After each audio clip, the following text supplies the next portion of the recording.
لله الذي أمرنا بالصلاة أشهد أن لا إله إلا الله وحده لا شريك له وأشهد أن سيدنا محمدا عبده ورسوله لا نبي بعده اللهم صل وسلم وبارك على سيدنا محمد بن عبد الله وعلى آله وأصحابه وذريته وأتباعه ومن والاه أما بعد رضيت بالله ربا وبالإسلام دينا وبمحمد نبيا ورسولا حسبنا الله ونعم الوكيل نعم المولى ونعم النصير لا حول ولا قوة إلا بالله العلي العظيم قال الله سبحانه وتعالى في كتابه الكريم وهو أصدق القائلين رب اشرح لي صدري ويسر لي أمري واحلل عقدة من لساني يفقهوا قولي وقال وألقيت عليكم وعليكنا محبة مني والله أعلم بمرادي. Hadirin wal hadirat, segenap para pegawai yang dimuliakan oleh Allah Subhanahu wa taala, yang tentunya dalam hal ini tidak dapat saya sebutkan namanya satu persatu, namun tidak mengurangi rasa hormat dan ta'zim saya kepada Bapak Ibu semua. Teristimewa yang saya muliakan adalah Bapak Kepala Kantor, yang dalam hal ini beliau belum sempat menghadiri, atau yang saya muliakan adalah yang mewakili, yang mana kita berharap kepada Allah Subhanahu wa taala dengan pagi yang penuh berkah ini Allah Subhanahu wa taala mengumpulkan kita dalam Masjid Al-Khair yang sangat kita banggakan ini. Mudah-mudahan kita menjadi orang yang benar-benar ada memiliki rasa takut dengan Allah Subhanahu wa taala. Amin Allahumma amin. Pertama dan yang lebih utama, puji syukur yang setinggi-tingginya kita haturkan kepada Allah Subhanahu wa taala dengan bersama-sama kita mengucapkan kalimat alhamdulillahirabbil alamin. Kita berharap kepada Allah taala semoga dengan kalimat alhamdulillah yang selalu keluar daripada lisan kita itu menjadi sebab bagi kita mendapatkan catatan sebagai hamba yang bersyukur kepadanya. Berikutnya salawat dan salam tidak luput pula kita aturkan buat Rufan Ka'alam keharibaan Nabi Agung Muhammad sallallahu alaihi wasallam dengan bersama-sama kita melafalkan kalimat Allahumma shalli ala sayyidina Muhammad wa ala ali sayyidina Muhammad. Semoga dengan kita bersolawat kepada beliau kita mendapatkan syafaat beliau kelak di hari kiamat nanti. Amin ya Allah ya rabbal alamin. Bapak Ibu hadirin wal hadirat jamaah yang dimuliakan oleh Allah Subhanahu wa taala, di mana tema kita pada hari ini dan sampai pada 3 hari mendatang yakni ialah mengenai dengan masalah sholat.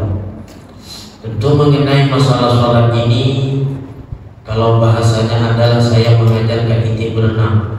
Artinya insya Allah yang ada di dalam ini semuanya pandai sholat, semuanya mengerti masalah sholat.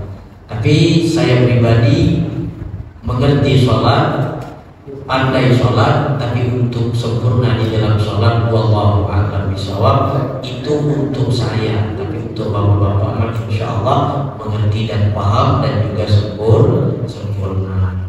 Jamaah hadirin wal hadirat yang dimuliakan oleh Allah Subhanahu wa taala, di mana bahwa Allah Subhanahu wa taala memerintahkan kita untuk mengerjakan sholat. Dan sholat ini adalah merupakan salah satu rukun Islam yang 5, yang mana sholat ini disebut oleh Nabi Shallallahu Alaihi Wasallam sebagai tiang agama, yang artinya adalah bahwa orang yang mendirikan sholat maka seolah-olah dia telah menegakkan tiang agama, dan orang yang tidak mendirikan sholat maka seolah-olah dia telah meroboh tiang-tiang sendi-sendi agamanya sendiri. Unik Nabi Shallallahu Alaihi Wasallam menyatakan bahwa sholat adalah tiang agama. Nabi tidak sebut bahwa zakat tiang agama, Nabi tidak sebut puasa tiang agama, tapi Nabi sebut sholat adalah merupakan tiang agama. Nabi tidak menyebutkan bahwa haji adalah tiang agama. Sholat yang Nabi sebut adalah tiang agama. Karena yang namanya sholat ini bisa dijangkau, artinya bisa dilakukan di setiap kalangan manusia, baik yang kaya ataupun yang susah. Kaya, maksud kaya itu kaya dalam pandangan manusia. Dalam kacamata Tuhan tidak ada yang kaya. Yang kaya itu adalah orang yang besar takwanya kepada Allah Subhanahu wa ta'ala. Dan sholat ini juga bisa dijangkau. Tidak ada alasan bagi kita untuk meninggalkan sholat itu meskipun kita dalam bepergian.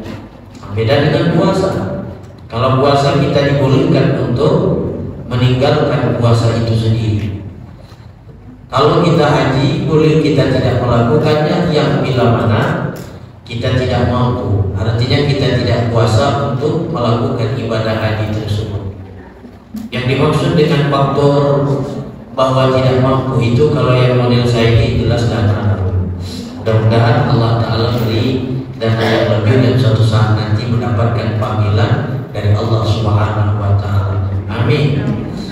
Bapak Ibu jamaah yang dimuliakan oleh Allah Subhanahu wa ta'ala. Nah, kalau sholat ini memang tidak ada alasan. Di setiap orang itu tidak mengerjakannya itu tidak ada alasan. Karena sholat ini bisa dijangkau di setiap kalangan manusia, baik yang kaya ataupun yang tidak kaya, dalam bepergian ataupun dalam mukim, mustatim di tempatnya sendiri. Dan yang berikutnya adalah sholat ini juga bisa dilakukan dalam keadaan sehat ataupun dalam keadaan sakit. Beda dengan puasa. Kalau puasa sakit yang tidak diharapkan lagi untuk ada sembuhnya, maka itu hukumnya tidak wajib. Kalau sholat selagi masih ada ingatan, maka itu hukumnya di situ terus berkelanjutan, kewajiban untuk menunaikan sholat, Bapak Ibu jamaah yang dimuliakan oleh Allah Subhanahu wa ta'ala. Sebelumnya saya mohon maaf yang sebesar-besarnya kepada bapak-bapak, orang-orang tua. Mungkin dalam penyampaian saya kurang ada sopan dan tata keramanya, saya mohon maaf yang sedalam-dalamnya. Tapi insya Allah saya berusaha untuk beradab dan bersopan kepada Bapak Ibu semuanya. Jamaah hadirin wal hadirat yang dimuliakan oleh Allah Ta'ala, bahwasanya amal ibadah yang baik itu adalah amal ibadah yang diterima oleh Allah. Amal yang baik itu adalah amal yang diterima oleh Allah. Begitu kata Imam Ibn Athaillah As-Sakandari rahimahullah ta'ala. Nah, amal yang baik ini hendaklah memiliki beberapa persyaratan. Di antara amal yang bisa diterima oleh Allah Ta'ala adalah amal yang memiliki beberapa persyaratan. Di antara banyaknya persyaratan itu, amal yang diterima oleh Allah adalah amal yang mana tercukupi syaratnya, kemudian tercukupi rukunnya, dan yang ketiga, amal itu adalah terhindar daripada yang membatalkannya. Bila ada amal sudah tercukupi yang tiga macam ini, maka itu hukum amal sah. Bila mana sah, maka ada harapan amal itu diterima oleh Allah Subhanahu wa ta'ala. Di samping ada beberapa persyaratan yang lain yang berkenaan dengan dalam segi ilmu tasawuf, bahwa amal itu bisa diterima oleh Allah Subhanahu wa ta'ala. Jadi intinya adalah amal ibadah yang diterima oleh Allah, yakni adalah amal ibadah yang sah. Amal ibadah yang sah, amal ibadah yang di dalamnya tercukupi syaratnya, kemudian tercukupi rukunnya, dan yang ketiga adalah terhindar daripada yang membatalkan. Maka itu dikatakan amal yang sah. Yang membicarakan syarat, yang membicarakan rukun, yang membicarakan batal dan tidak batal amal ibadah itu dibahas dalam satu fard ilmu yang khusus yang disebut dengan fard ilmu fi, yang disebut dengan fard. Nah, jamaah yang dimuliakan oleh Allah Subhanahu wa ta'ala, di mana pada kesempatan yang berbahagia ini kita akan masuk kepada materi bab sholat, dan saya tidak membicarakan mengenai masalah syarat sholat, karena yang namanya syarat sholat itu ada kaitannya dengan bab taharah. Maka bab rukun sholat ini di kitab fikih mana saja itu pasalnya pasal yang tersendiri. Contohnya di dalam kitab Fathul Mu'in atau yang disebut dengan kitab I'anatul Talibin, dan yang kedua ada lagi yang disebut dengan kitab Kifayatul Akhyar dan juga kitab-kitab yang lain. Maka sebelum berawal daripada masalah rukun ini, maka itu ada namanya syarat. Namanya syarat itu di dalamnya tercakuplah hal-hal yang berkenaan dengan taharah, dan di situ dibahas juga mengenai masalah waktu. Itu biasanya dibahas di dalam bab syarat sholat yang telah dibahas oleh guru kita pada pertemuan yang kedua daripada pasca pengajian kita selama bulan Ramadan, khususnya di Masjid Al-Khair ini. Jamaah hadirin wal hadirat yang dimuliakan oleh Allah Subhanahu wa taala. Di dalam sholat itu ada yang disebut dengan rukun, kemudian ada pula yang disebut dengan sunat. Dan sunat itu terbagi dua, ada sunat hayat dan ada sunat ab'ad. Di dalam sholat pelaksanaan kita, mulai takbiratul ihram sampai salam, itu tidak lepas daripada tiga macam. Yang pertama adalah rukun, yang kedua adalah sunat. Dan sunat ini ada dua di dalamnya. Yang pertama adalah sunat hayat, dan yang kedua adalah sunat ab'ad. Sunat ab'ad ini apa sih? Sunat ab'ad ini adalah sunat yang bila mana kita tinggalkan secara sengaja ataupun tidak sengaja sebelum salam, sunat bagi kita menambal dengan sujud sahwi. Beda dengan sunat hayat. Kalau sunat hayat adalah sunat yang bila mana kita tinggalkan secara sengaja ataupun tidak sengaja, maka bagi kita tidak dianjurkan untuk menambalnya dengan sujud sahwi. Dan berapa kali sujud sahwi itu? Tentu adalah 2 kali. Bacaannya adalah subhanallah wa la yasyu. Tidak hafal, baca subhana rabbiyal a'la wa bihamdi. Tidak hafal juga. Tidak hafal, baca adalah alhamdulillah. Di dalam kitab Al-Umdah wal Mustaqi boleh dengan membaca alhamdulillah menandakan syukur kepada Allah. Tapal juga kami bosan. Tapal mati aja. Kalau tapal alhamdulillah. Jamaah Bapak Ibu yang dimuliakan oleh Allah Subhanahu wa taala. Jadi di dalam diri kita ini, di dalam bab-bagan sholat itu ada namanya rukun. Rukun itu diibaratkan kepala, batang tubuh kita ini. Kalau dinisbatkan kepada badan, diibaratkan kepala. Dan 2 sunat itu tadi diibaratkan anggota tubuh. Sunat ab'ad itu diibaratkan anggota tubuh, sunat hayat itu diibaratkan bulu-bulu yang ada di anggota tubuh kita. Dan syarat di dalam sholat itu dianggapkan seperti kehidupan dalam hidup kita. Di mana Pak Ustaz ambil keterangan di dalam kitab I'anatul Talibin halaman 126, 1, 2, 3, 4, 5 baris dari penfaslun sebelum faslun. Jamaah yang dimuliakan oleh Allah Ta'ala, jadi intinya adalah bahwa sholat yang kita kerjakan ini itu sama seperti dengan anggota tubuh manusia. Ada kepala, kemudian ada kehidupan, kemudian ada anggota tubuh bagian lain, kemudian ada bulu, dan itu tercakup di dalam sholat. Maka pantas layak dan munasabah bahwa sholat itu adalah kal ajsadihi man araja bihi ilallah, adalah seperti jasad bagi orang yang Isra Mi'raj terhadap Allah Subhanahu wa taala. Itu panjang nanti. Kita tidak bahas di masalah rahasianya, kita bahas masalah rukunnya. Rukun sholat itu tidak lepas daripada 3 macam. Yang pertama ada yang disebut dengan rukun qalbi. Silabus yang saya buat itu adalah rukun fi'li terlebih dahulu.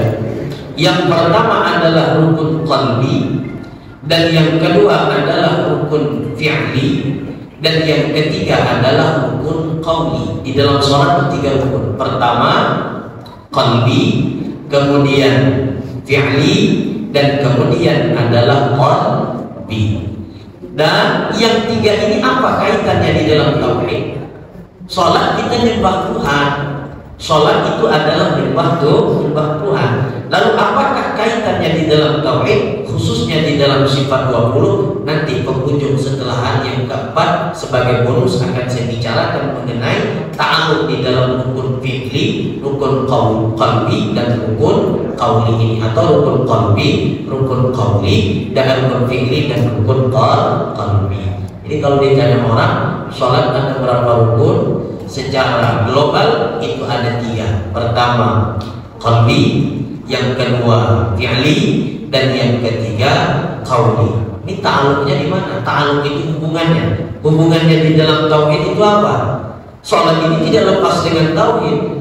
Itu di hari yang terakhir akan kita bicarakan sebagai bonus di dalam pengajian ilmu fikih. Jamaah yang dimuliakan oleh Allah Subhanahu wa taala, akan kita bahas terlebih dahulu adalah rukun qalbi. Karena kalau di dalam silabus itu saya buat adalah rukun fi'li, repot nanti saya baca kitabnya bingung. Yang akan kita bahas terlebih dahulu adalah rukun qalbi. Rukun qalbi itu adalah satu saja, yakni adalah rukun yang berkaitannya dengan niat. Jadi rukun sholat yang pertama adalah niat. Yang pertama adalah niat, berdasarkan dengan hadis Nabi SAW, innamal a'malu binniyati, bahwasanya amal itu dimulai dengan niat. Yang pertama, amal itu adalah dimulai dengan niat. Dengan amal apa saja itu, maka mesti wajib dimulai dengan niat. Jadi bahwa rukun sholat yang pertama yakni ialah niat. Jamaah yang dimuliakan oleh Allah Ta'ala, niat ini terisi di dalamnya tiga macam kalau sholat wajib. Bila mana tidak terpenuhi tiga macam ini, niscaya tidak sholat. Yang pertama isi di dalam niat, yang pertama adalah qasad, dan yang kedua adalah ta'arad, dan yang ketiga adalah ta'yin. Isi di dalam sholat, isi di dalam niat, saat kita berniat takbiratul ihram, Allahu Akbar, itu isinya tiga. Yang pertama adalah qasad, yang kedua adalah ta'arad, dan yang ketiga adalah ta'yin. Sisanya sunnah. Dan itu terhitung dalam niat secara urfiah. Yang pertama qasad. Qasad itu mana contohnya? Usalli, itu qasad. Usalli itu qasad. Kalau disahaja, kalau di bahasa kita kan sahaja aku. Usalli itu adalah fi'il mudhari yang wajib menyimpan dhamir ana, takdirnya adalah ana. Kemudian setiap fi'il butuh kepada fa'il. Fa'ilnya dhamir mustatir, takdir wujudnya adalah ana, maf'ul bihnya adalah fardhu zuhri, dan fardhu itu yang disebut dengan ta'arad, menyebutkan kata fardhu. Kemudian baru ta'yinnya, ta'yin itu zuhurkah, asarkah, maghribkah, insyakah, berikut dengan bilangan rakaatnya. Adapun menghadap Ka'bah, mengikut imam, itu karena Allah Ta'ala, itu hukumnya adalah sunnah. Jadi di dalam niat itu terisi tiga macam. Yang pertama qasad, dan yang kedua ta'arad, dan yang ketiga adalah ta'yin. Qasad itu adalah usalli, sahaja aku. Fardhu zuhur menyebutkan kata fardhu, ta'arad. Kemudian menyebutkan nama sholat yang bakal kita sebut, yang bakal kita kerjakan, berikut menyebut bilangannya, itu adalah ta'yin, menentukan jumlah bilangan sholat dengan nama sholat. Kalau terdapat di dalam sholat fardu, wajib tiga macam: qasad, kemudian ta'arad, dan kemudian ta'yin. Kalau di dalam sholat sunat, kalau di dalam sholat sunat yang wajib cuma dua macam saja. Yang pertama adalah qasarnya, dan kemudian adalah ta'yinnya, menyebutkan nama sholat sunat yang kita kerjakan. Kalau sholat sunat selain daripada sholat sunat mutlak. Kalau sholat sunat mutlak yang wajib cuma hanya qasar saja. Allahu Akbar, sadar sholat, sudah itu penat umpamanya nak berdiri nambah lagi 1 rakaat, ternyata baru dapat 2 rakaat, udah dia jadikan sholat itu sebagai 2 rakaat, dan itu dihukumi sholat sunat mutlak. Jadi misalkan ini kalau kita tarawih katakanlah kita tarawih kan ada witir, dan kadang-kadang kita ini umpamanya ada yang fanatik dengan tidak fanatik sih, memang itu yang dianjurkan 20 rakaat. Umpamanya begitu selesai imam salam kan witir tuh, sementara awak penceramah, nah tidak sholat witir pulang dulu amplop otomatis tak rapat ya. Itu ceritanya. Macam. Kan kalau model muka saya ini kan imannya iman amplop nggak sih? Imannya iman model muka saya Pak. Jamaah yang dimuliakan oleh Allah Ta'ala, sedangkan Nabi SAW katakan di dalam satu malam itu tidak ada 2 witir. Sedangkan saya juga menginginkan sholat itu 20 rakaat, dan keyakinan yang saya ambil semenjak dari pesantren itu adalah 20 rakaat, dan di dalam keterangan mana saja 20 rakaat, dan yang menjelaskan 8 rakaat itu adalah menjelaskan sholat witir di dalam bab hadis yang dikeluarkan oleh Imam Siti Aisyah itu di dalam sholat witir. Tapi kebanyakan di daerah kita 8 rakaat bukan berarti tidak sah. 8 rakaat itu bukan berarti tidak sah. Jangankan 8 rakaat, 2 rakaat aja tidak jadi masalah. Jangankan 2 rakaat, tidak tarawih aja tidak berdosa.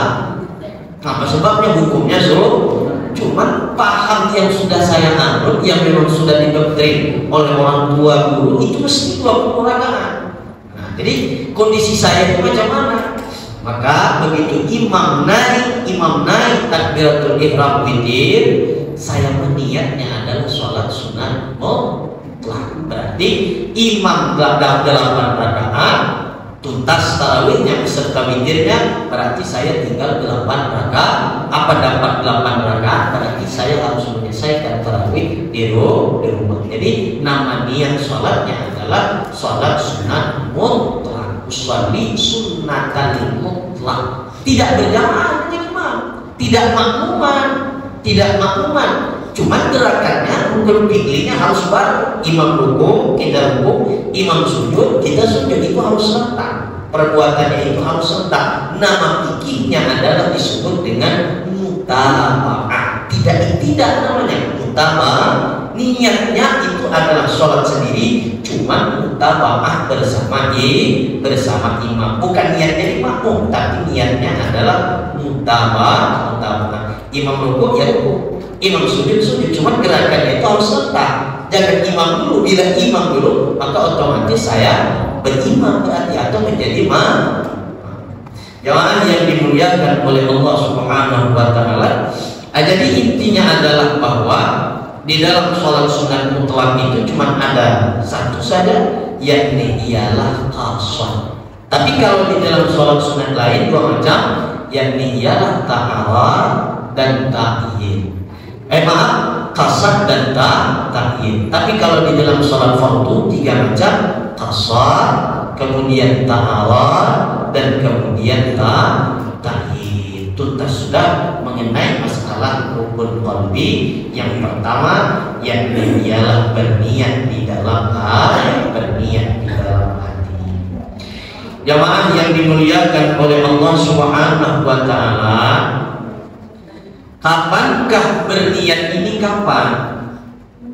Niat ini kapan mulainya? Niat ini adalah dibarenkan bersamaan dengan rukun qauli. Khusus rukun qaulinya adalah takbiratul ihram. Allahu Akbar. Begitu nyebut Allahu Akbar, di situ masukkan niat. saja aku sholat fardu zuhur 4 rakaat. Itu yang wajib. Mengikut imam, hadap Ka'bah, naikkan Allah Ta'ala, itu hukumnya sunnah. Jadi intinya adalah saat takbiratul ihram, Allahu Akbar, disitulah memasukkan niat. An-niyat wa mahalluha fil qalbi. Bermula niat dan tempatnya niat itu di dalam hati. Di sini tak tahu ibu, tak tahu saya berniat atau tidak, tak tahu. Karena tempatnya niat itu adalah di dalam hati. Maka di dalam tauhid nanti dibahas ta'alluqnya sifat apa, ta'alluqnya rukun qauli ini di mana? Yakni ialah di dalam tauhid, dalam sifat apa namanya? Yakni di dalam sifat al-ilm, yang tahu urusan hati itu hanya Allah. Jamaah yang dimuliakan oleh Allah Subhanahu wa taala.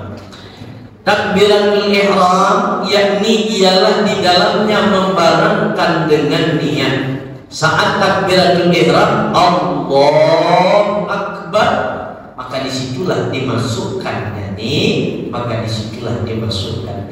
Harus berbarengan. Wa indal a'immati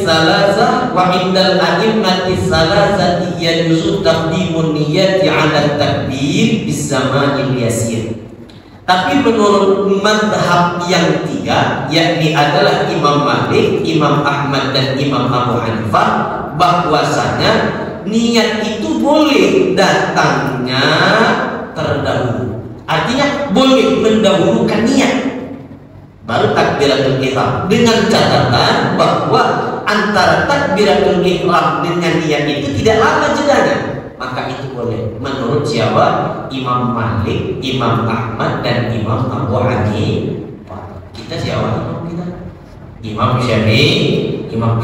Berarti kalau Imam Syafi'i yang mesti kita upayakan adalah saat takbiratul ihram itulah kita memasukkan saat takbiratul ihram itulah kita memasukkan Jamaah Bapak Ibu yang dimuliakan oleh Allah Subhanahu wa taala, mengenai masalah takbiratul ihram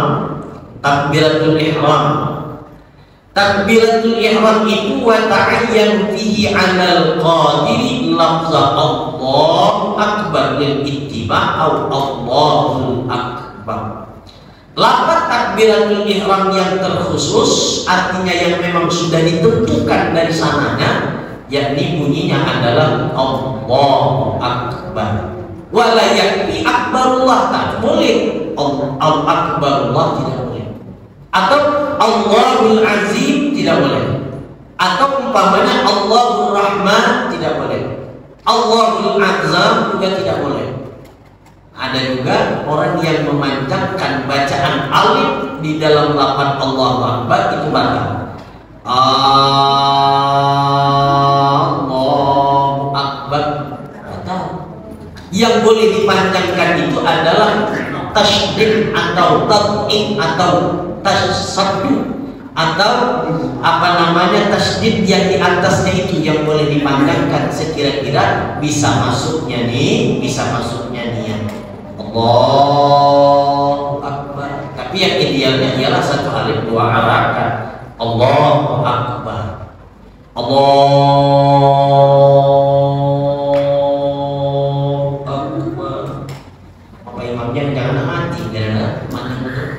Jamaah yang dimuliakan oleh Allah Ta'ala, jangan terlalu panjang-panjang, jangan terlalu panjang. Niat itu di dalam hati, dan cepatnya niat itu adalah secepat kilat.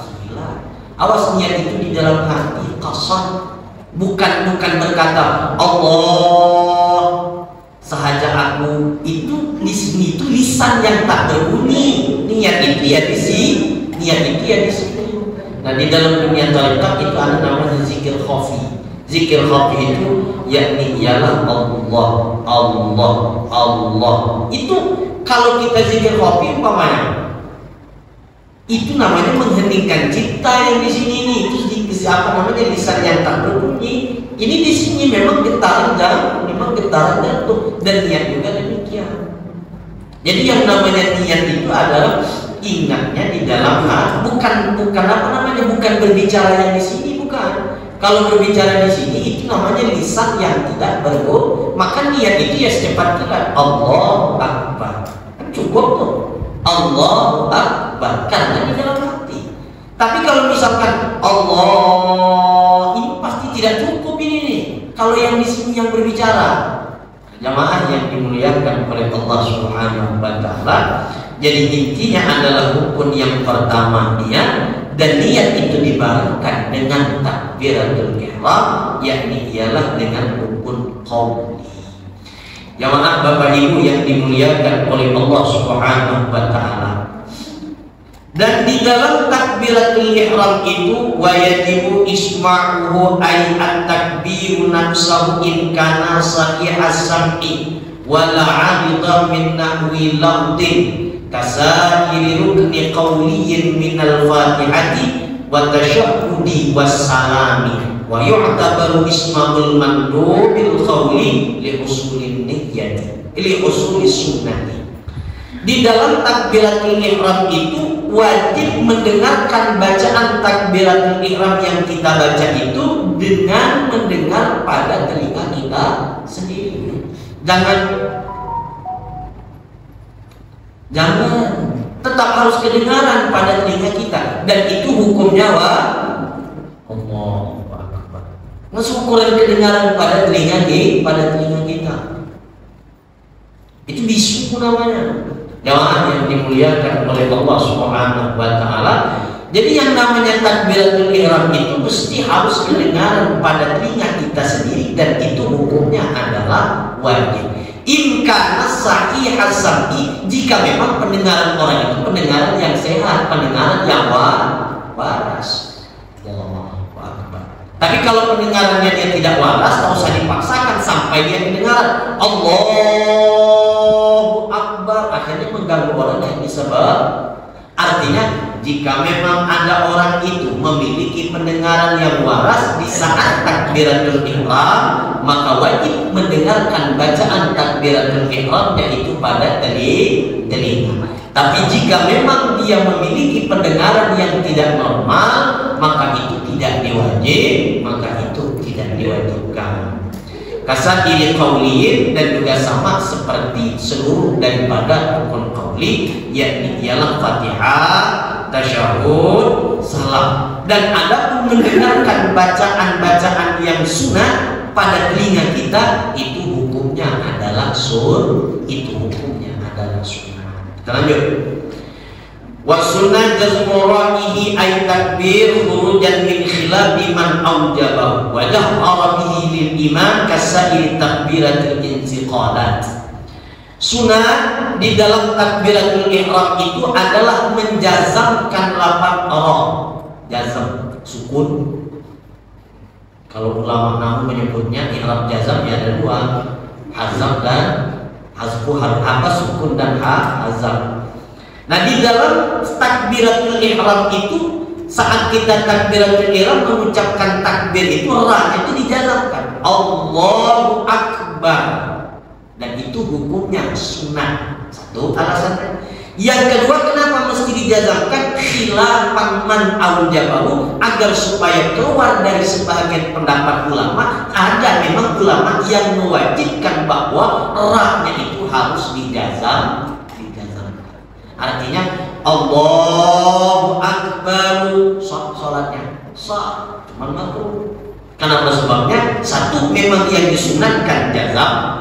Yang kedua, karena ada memang ulama yang mewajibkan untuk dijazamkan. Agar supaya keluar dari perebutan itu, maka mau tidak ingin hukum menjazamkan ra saat takbiratul ihram itu yang disunat muakkadkan. Bila dipaksa dilakukan, maka itu hukumnya adalah makruh. Jamaah yang dimuliakan oleh Allah Ta'ala. Kemudian yang berikutnya masalah takbiratul ihram. Wa raf'u kafaihi ihdahuma in ta'assara raf'al ukhra bi kashfin ma'a kashfihima. Mengangkat kedua tangan sunat. Nah, ini sunat fi'li, bukan rukun fi'li, tapi sunat fi'li. Sunat mengangkat takbiratul ihram itu bersamaan dengan tangannya. Berarti Allahu Akbar. In ta'assara, bila mana susah, bila mana sulit yang satu lagi, mungkin karena stroke, atau karena luka barangkali, udah angkat yang satunya lagi. Allahu Akbar. Cukup satu aja. Tak nak mengangkat, tetap mengangkat. Allahu Akbar. Kiri Pak Ustaz kami.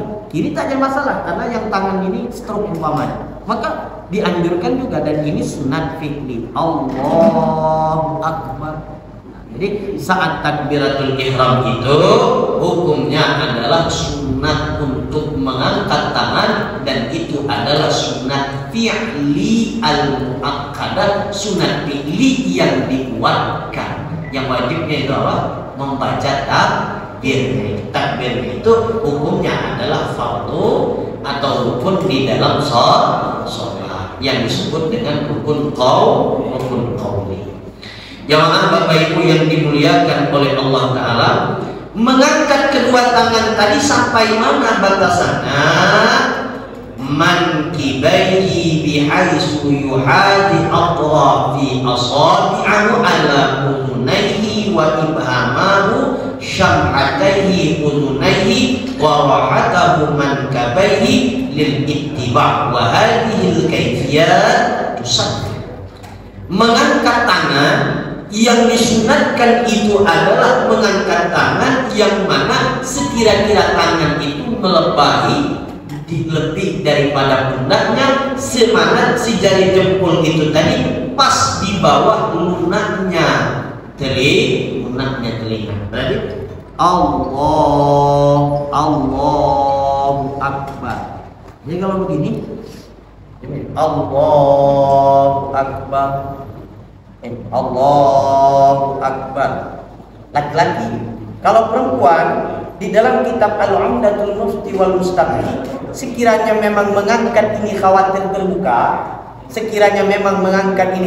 terbuka, maka udah cukup hanya berpapasan dengan pundak. Itu keterangan di dalam kitab Al-Umdatul Mufti wal Mustaqi.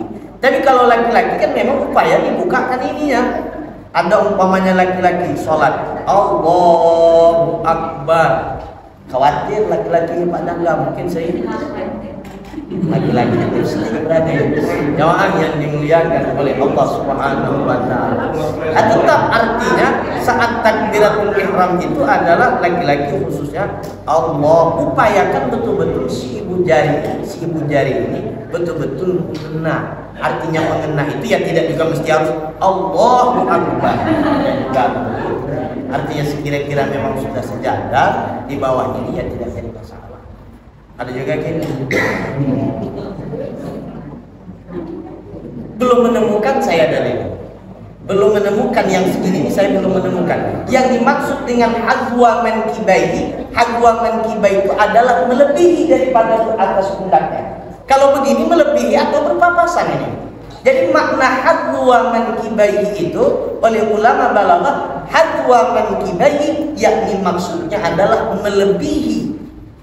Melebihi ay a'la hadwa mankibaihi yakni ialah lebih tinggi daripada dua pundaknya. Berarti ngaji fikih tidak cukup kalau hanya sekedar ngaji fikih begitu saja tanpa diiringi dengan ilmu alat yang kuat. Jadi hadwa mankibaihi itu ay makna a'la hadwa mankibaihi. Dalam bahasa ilmu alatnya hadful mudhaf wa uqimal mudhaf maqama, membuang mudhaf ditempatkan mudhafun ilaih kepada tempat mudhaf. Bagaimana kita bedakan? Wa ma yamin mudhafayati khalafa, dan terus wa rubama aksa basa din awwala ta'rifan in kana li hadfin Jamaah yang dimuliakan oleh Allah Ta'ala, jadi maksud daripada hadwa mankibaihi itu adalah a'la mankibaihi, yakni ialah melebihi lebih tinggi daripada dua pundak. Berarti Allahu Akbar, atau sekira-kira mengena daripada dua ibu jari ini kepada yang ada di bawah telinga. Allahu Akbar. Semuanya itu apa? Lil ittiba, itu adalah perbuatan yang dicontohkan oleh Nabi. Wa hadhil kaifiyatu, dan bermula cara yang telah disebutkan tadi itu tusanku adalah hukum hukumnya disunahkan. Jadi jangan begini, Allahu Akbar. Ini namanya keluar jurus ini. Allahu Akbar. Doa yang dimuliakan oleh Allah Ta'ala. Tapi kalau begini memang ada. Saya pernah menemukan dalil Allahu Akbar. Saya pernah menemukan dalil. Kalau ini memang ada, dan itu sendiri yang ada di dalam mazhab Imam Syafi'i, yang ada di dalam keterangan kitab Al-Umdati wal Mustaqti. Itu enak kitab itu, karya daripada Said Al-Ahdal. Begini, dan ini hukumnya kapan? Ini adalah di saat musim dingin, begini nih. Di saat musim syata, musim dingin. Tapi di saat musim panas, memang ya dianjurkan ya seperti ini. Jamaah yang dimuliakan oleh Allah Subhanahu wa taala, mengangkat takbiratul ihram tadi dengan tangan yang telah disebutkan ma'a jami'i takbir taharrumin bi ayyuqarrinahu bihi ibtida'an wa yadhiyahu ma'an, yang artinya adalah semua itu harus dilakukan, yakni ialah berbarengan dengan takbiratul ihram. Nah, setelah diangkat, di mana taruhnya? Wa wad'uhuma tahta sadrihi wa fawqa surratihi lil ittiba'. Dan ditaruhnya itu tangan setelah takbiratul ihram tadi ditaruh di atas dada. Yang dimaksud di atas dada di mana? Di atas, di bawah dada, di atas di bawah dada, di atas pusat. Allahu Akbar.